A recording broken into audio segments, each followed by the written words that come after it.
Welcome to the Seriously podcast. I'm your host, Annaliese. Now let's get into it.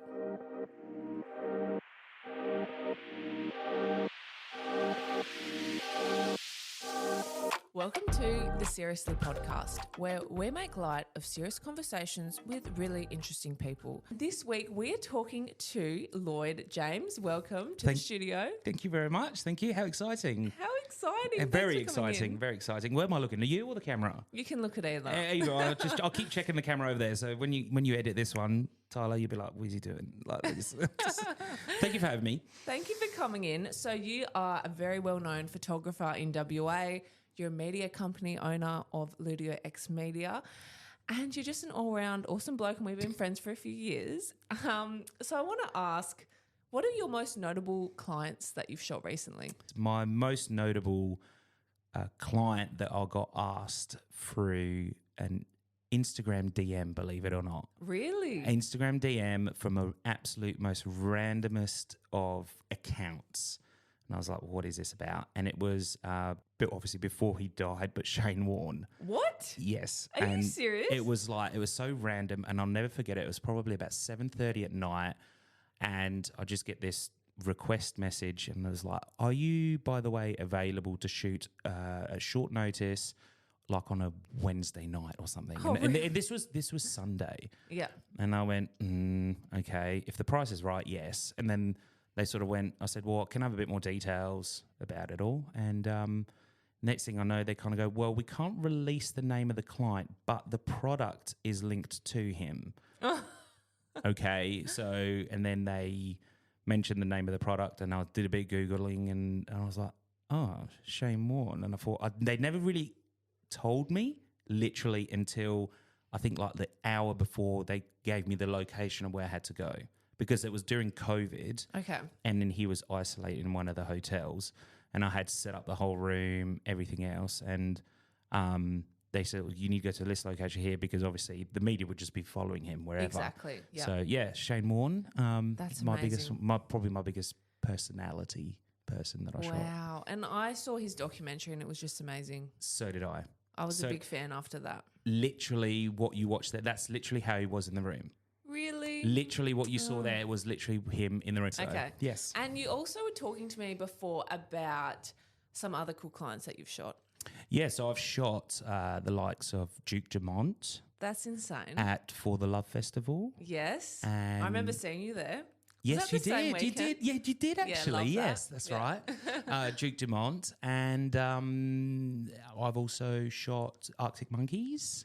Really? At the Falls Festival, yes. Okay. That was only just last summer, or this summer just gone. Okay, guys. So he's a big name. He shoots I'm a just lot a guy of with a famous camera. people. He shoots a lot of famous people. So the next question I want to ask, because this podcast is really based on social media and influence, how many followers do you have across all your platforms joined together? Wow. Okay. Very good question. I'll tell you one thing. I did have 15,000 followers 2.5 years ago. I saw that. They disappeared very quickly by being hacked. Never got my account back. Oh, I remember that. And that was awful. Major identity crisis situation. Yeah, like I could I imagine. felt like I lost my identity. Why did you feel like that? I felt violated. Like, it's really weird. Like, I feel like someone came into my home and literally broke into my home and took the most valuable asset I had that had my name stamped to the work that I created. And then they took it, and they were just DMing all of my followers. And I think it took about 3 weeks for it to settle down, but I'll never forget it. I had close to about 2,000, I think it was like 1,780 something, but messages and emails that were just coming in over the course of 3 weeks. And I was just like, this is absolutely ridiculous.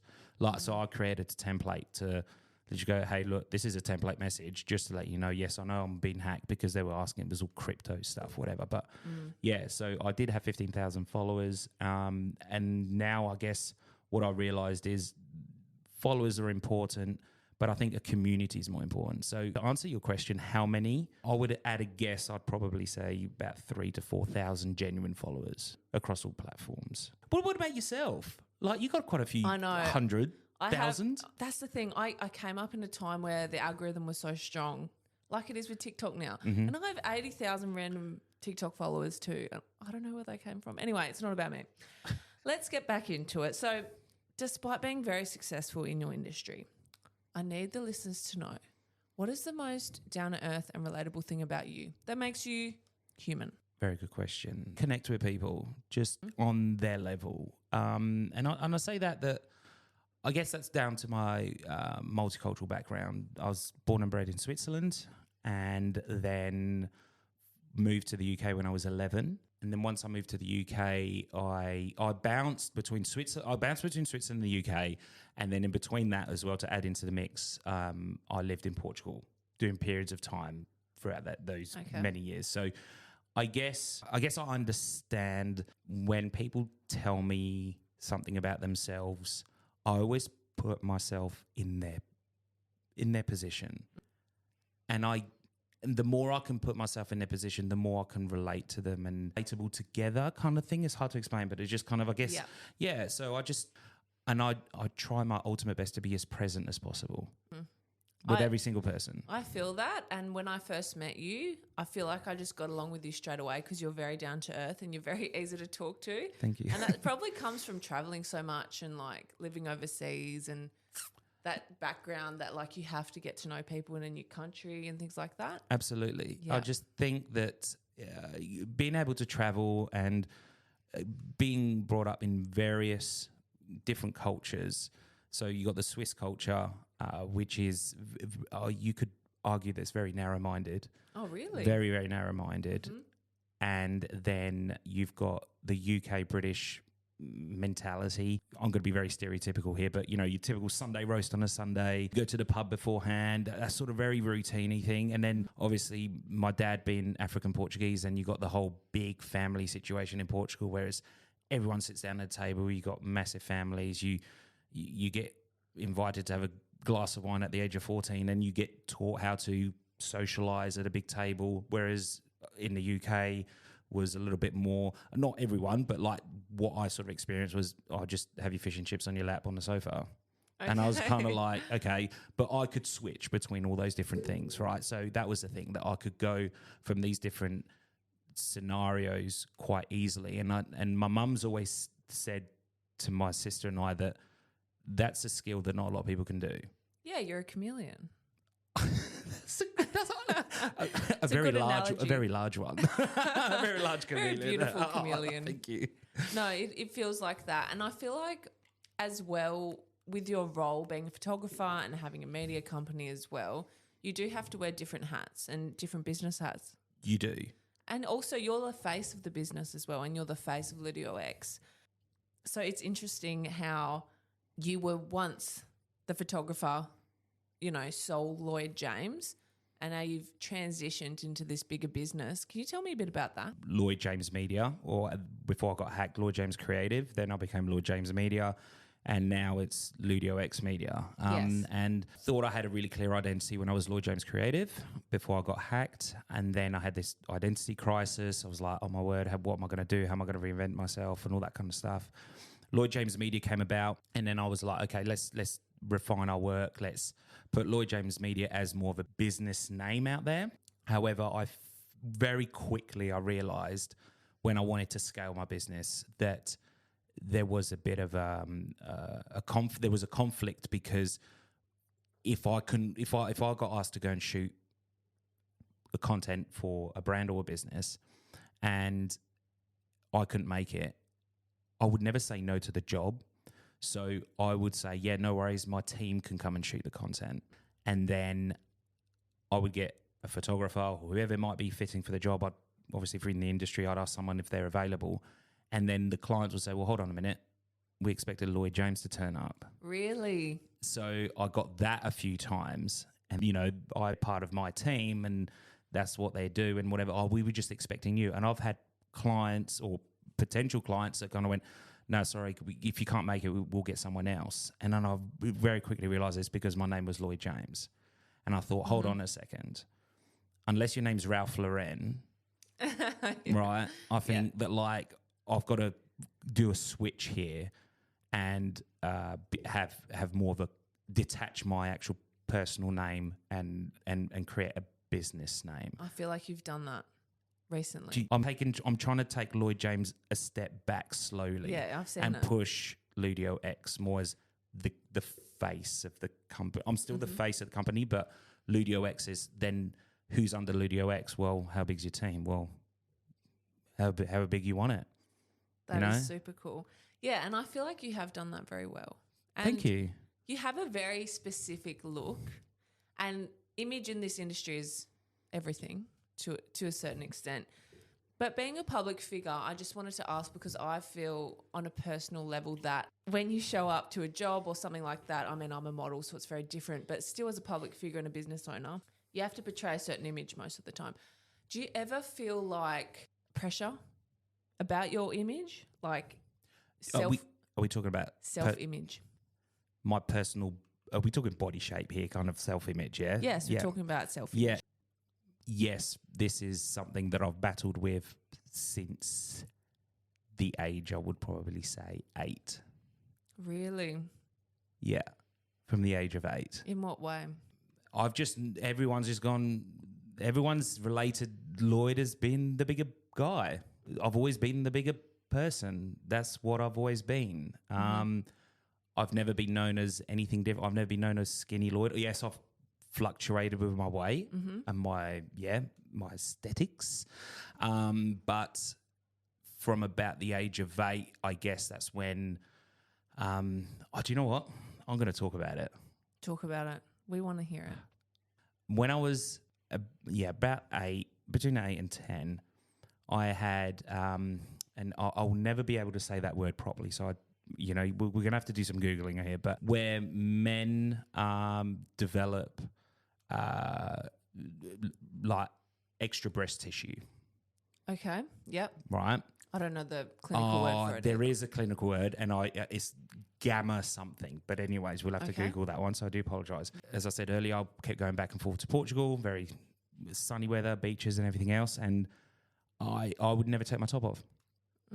Ever, because I literally had that slight extra breast tissue there. Literally, that's what it was. And I guess my mum put it down to, well, we need to control what you're eating and that kind of stuff. And so when I hit my teenage years, I said to my mum, I said, well, look, okay, well, I'll tell you what, if I able to lose some weight and if they don't disappear, that's the kind of wording I used at the time, we need to do something about it. And she said, I'll tell you what, if you lose weight and we can do this safely and make you feel comfortable doing that journey, Mum said, I was very fortunate. Mum basically said, we'll take you to a private doctor and we'll see what they say about it. Oh, wow. And the age of 16, lost a ton of weight, and then they never really went. So there was still, call it a bit pokey there, kind of, it's hard to explain. Like there weren't women's breasts or anything like that. They were just man boobs. And I thought there was just puppy fat from when you were a kid. You'd go and went to the gym and everything, but they just never went. So I was like, oh, this is a bit annoying. So, and no one would really notice, but it was just a major self-confidence thing for me. And then so when I was 16, the doctor just basically said, we just need to get they were basically a build-up of fibres. And I had plastic surgery to remove the fibres, and they... Really? So they... they did surgery on me, and that was my most life-changing thing I've ever done in my life. Like, although, I've still battled with weight thereafter, but I don't sit there and pull my top because I felt self-conscious, and it's on camera, so like this kind of thing. But so I wouldn't sit there and do that. Or now, I can go to the beach. Yes, I've got my love handles and whatever hanging out, but like I don't feel conscious about my chest area there. And I think I see a lot of men when I'm walking around like town and whatever, and I just kind of, and that's always the back of my mind. I'm going, I wonder if they know they can do something about it, or do they feel self-conscious? Or if I see a young teenager with, slightly developed chest for whatever reason, and I kind of think, no one talks about that. No, they don't. I've actually never even heard of it, and thank you so much for sharing that. Yeah, It means you're a lot. welcome. And I think, I've never spoken about this, by the way. so it's the first time, First time. like ever. Never. Obviously, my wife knows, and Yes. close family members and all that know, and, Yeah. but never publicly. So I feel really vulnerable right now. No, but it's really good because a lot of men do deal with it, and you see it a lot, and you think, you know, it is a condition, which I actually didn't even know it was a condition until you just brought it up. You will So we'll have to thank do we'll have to do some googling afterwards. But like, I should have Can maybe producers Google it. It is called gynecomastia, and it's the enlargement of breasts in men, and it's the tissue inside the breast glands that increase and grow. So you were just saying that you had it surgically removed. Do you have scarring? Can I ask that? Yeah, 0. The only real thing I remember that was the most painful is when they take the tubes out that drain the fluid Oh, out to your God. body, and it was just like that was the most excruciating pain that I never forget it. But look, if there's no scarring, I can't see it. The only thing I would say is my nipples are a bit numb. Yeah. They don't do anything. Yeah. No, That's but it. even for women who get boob jobs, that's the same result. So, and you were just saying before, it would be good men to talk about this and younger men to talk about this. So, can you talk a bit about that? Yeah, look, I think that with social media today, we put a lot of pressure on adolescent boys and girls to look good, to feel good, eat healthy, active lifestyle. But I think there is a gap. Does he know? Does he still feel self-conscious about it? Because, I mean, some people might not care, but I'm sure that, like, if there was a little bit more awareness to go, hey, look, that is kind of normal. That's what happens. You know, it's just a hormone imbalance. And then, you know, it can be fixed through correct treatment. I mean, yeah, surgery was my treatment, what I had to go through. I mean, we're talking 20 years ago now. Wow, 20 years ago. Really? I'm 36 this year, and I was 16. 20 years. Oh, What, congratulations. 20 years. Oh, my God. Sorry, but that's Yeah, crazy that we're that is filming crazy. on that, casting on the same year Yeah. that you're talking about. There it. you go. 20 years to talk about this. First time. Wow. Yeah. I'm So- so proud of you. It's Oh, thank you. It's No, massive. I just think that there must be other ways of bringing awareness and treating that, whether it's hormone replacement. I don't know, but Yep. yeah, I definitely think awareness for young guys, that is one of the things that can happen. Thank you so much for bringing that up and talking about it. And we all have things that we're not confident about in our own bodies. I know I can relate to that massively, especially working in the industry. So thank you for bringing that up. That's okay.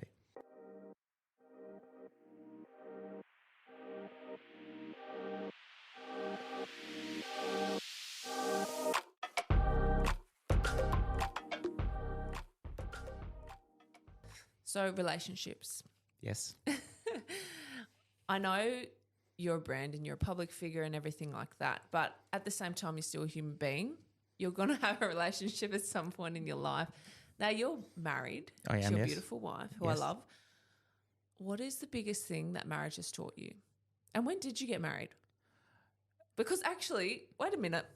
No one actually announced. Lloyd actually didn't announce on his socials that they got married, and I actually found out at a photo shoot with him months later, Yes. and they showed that's me the correct. rings. Yeah, sorry. So, yeah, so myself and Constance have been together now for, she'll correct me after this one, so about 3.5 years, 4 years. I would like to say 4, but she'll probably say 3.5. So I'm going to go with 4 years, close to. Yeah, so we, look, my little saying is I shop for everything on the internet. So I shopped for my girlfriend at the time at the internet, and then found Constance. We met, and then and yeah, we got along really well. She was a school teacher, and having previously been in that section of work, so we had a topic to talk about, and we got on really well. We moved in, and we basically eloped. So we went Wow. against the grain, I guess, a little bit. I absolutely love that. You guys are so cute together. And I know like relationships have their ups and downs, and they have a lot of highs and they have a lot of lows, as we both know. What is the biggest thing that marriage has taught you? Communication. We've all got different love languages. I'm learning Yes. about that with Constance. It's taken me a while to understand it. However, I've realised that when someone says, you know, I want to spend time with you, or I want to go for a walk, or they enjoy a cup of tea at a certain time of night, maybe not because they're nagging you or whatever. It's because that's how they want to spend that quality time with you. And it took me a while to sort of for the penny to drop. It sounds silly, but I was like, oh, I'm a bit busy right now. Like, but I guess I didn't fully I guess I didn't fully respect it. I didn't. It sort of brushed by, and I was like, okay. And then work got bigger and busier, and then I realised very quickly that I spent a lot of time in my office, and Constance brought it to my attention, and I decided that there was needed to be a change and really be more present in the moment in the relationships, whether that's with family and friends, partners, lovers, just to be more present in that very moment and communication on feelings. Now, I'm a talker, and it takes me a while to get the words I want to say. However, I think it's so important to be able to communicate how you're feeling on the inside for the other person to be able to make the right judgment for the current situation. And are you open with how you feel, or has that taken a while? No, I've always been like that. You've always been I've open. always been like, hey, well, why can't we? I'm a bit of a person. I'm a problem solver. Okay. I'm a problem Yes, solver. yep. If there's a problem, let's solve it. And if we can't solve it, then we'll sit on it. We'll come back to it. I very rarely brush anything under the carpet because it will always come back at some point. It does. So I'm like, okay, do you want to brush that one on the carpet, and we'll talk about it in a year's time, or should we sort it out now? Yeah. Quite literally. So now within reason, of course, like, you know, but so that's how I approach the situation. I guess if we were going through a bit of a rough time, like with any relationship, and Constance picked that up quite quickly, and she understood that that's how I communicated. On the reverse side, I guess that was something that she was developing because she wasn't as open as I was to sort of go to talk about the emotions. But we supported each other and really sort of understood each other's body languages and respecting each other's space. Okay, because I feel like as well, you do get together with that person and invariably one is at a different end of the spectrum. Like one is very emotional with their feelings and they're very in touch, and the other one likes that person because they're more in touch with their feelings. So they want to be more like that. I guess in the relationship, I'm the good cop. That's why I commit to anything. I run I run multiple scenarios in my head. And I think if I say this could be the outcome. If I say this could be the outcome. And because I run these scenarios in my head, then it just helps me sort of judge how I should be responding to a relationship issue or talking to my daughter. And I think, okay, what is the outcome I want out of this? So you're very aware. I think so. Mm-hmm. I think so. That's a great quality to have. Yes, a lot of self-awareness. That's very good. Is self-awareness it's not been selfish though, is it? Definitely not.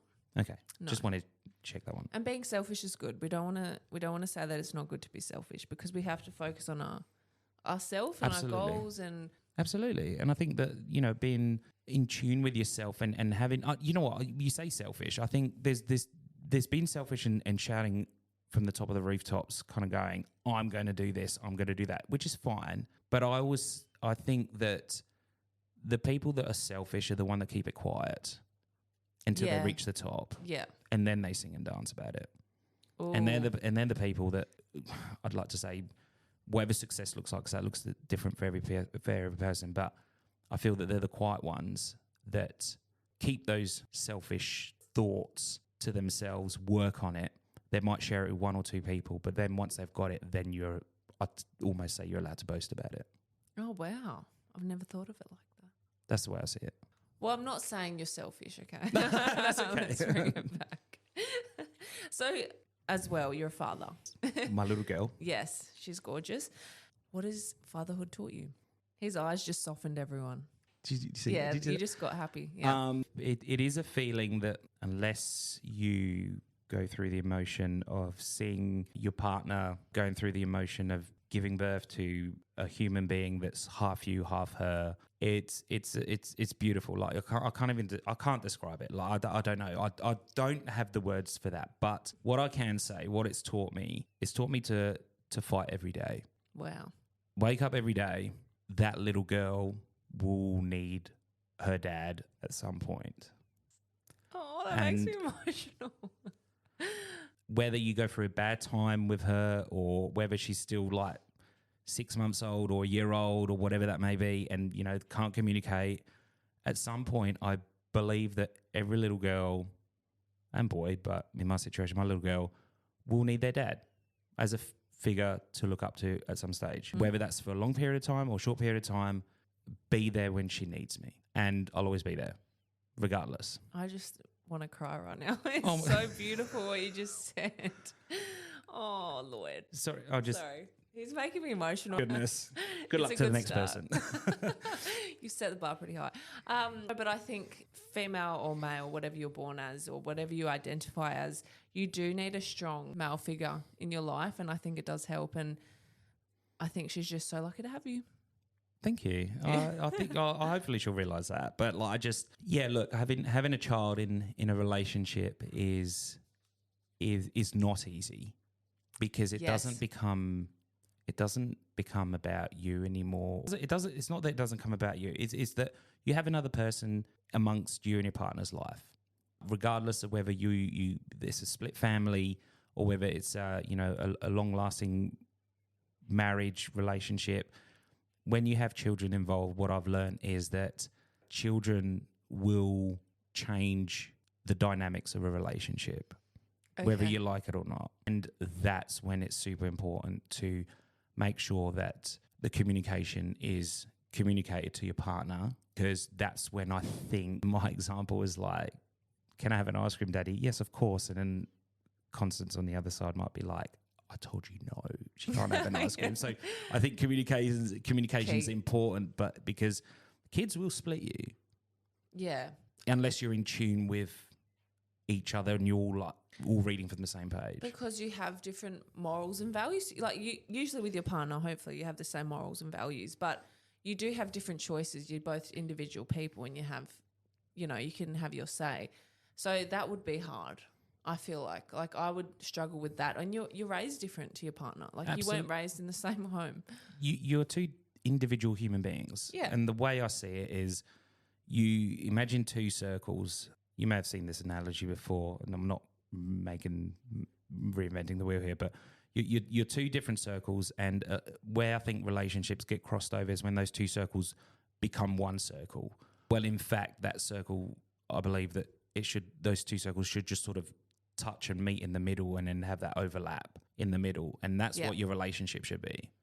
And then you should still have your own identity as people, the outside of the circle, but that middle bit, that's you and your partner and your family to nurture and grow that center part. And still have you as an identity of whether you like to go and watch football or spend time with your mates or, grow a business or something like that. Still have that passion for you time, I guess, and also be aware that your partner needs her time or his time, and support that circle, support their growth of their circle on each other's opposite side, but then nurture that overlapping bit in the middle, which is your nuclear. Well, speaking about you time that you just brought up, you live such a busy life. You're very, very successful. What do you do to unwind and to look after yourself and to ground yourself? Because this industry can be a little bit overwhelming. It can't be work, by the way. Well, this is when you're an entrepreneur and you want to grow your own business and you're so passionate about your own business, you have to make sacrifices. You have to say no. Otherwise, you won't be able to grow your own business or to take it to whichever level you want it at. And I have made multiple sacrifices to reach my vision, my end goal. Can you talk a bit about those sacrifices quickly? The sacrifices are quite literally the late nights, saying no to going to the pub with friends, choosing work because there's a networking opportunity there versus spending time with your partner, those kind of sacrifices.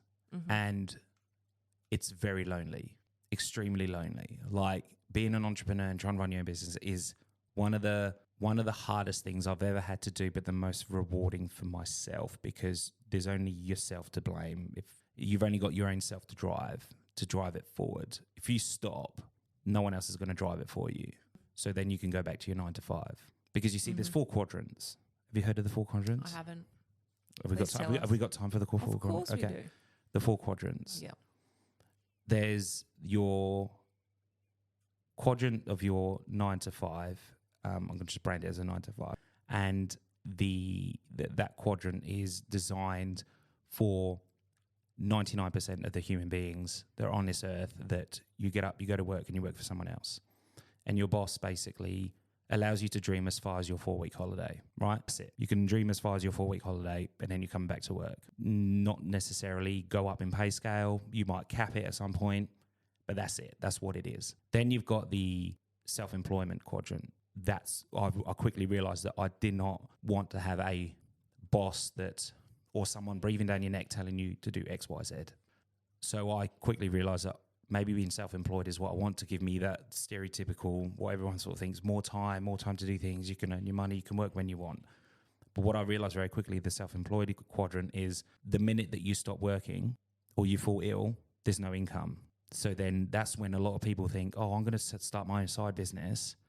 They fall back down into the 9 to 5 quadrant, because that's security. You still get your sick pay, you get your super up, but you can only go as far as your 4-week holiday a year. Okay? If you're happy doing that, by all means, please continue doing that. If you love it and you love your job, great. I just knew I wanted more than that. So I went into self-employment quadrant, which I very still am, but after that, there's a business quadrant. And the business is when you're able to send someone else to a job and not suffer the financial earnings. So if you want to be successful or have a sustainable source of income, you need to go from your 9 to 5, which is your security, be in a self-employed quadrant for a while, but learn the skills as quickly as you can to be able to build a business. So when you can get an inquiry, you can send someone else to the job. Yeah, you might not make the full $1,000, but you're still going to make $500.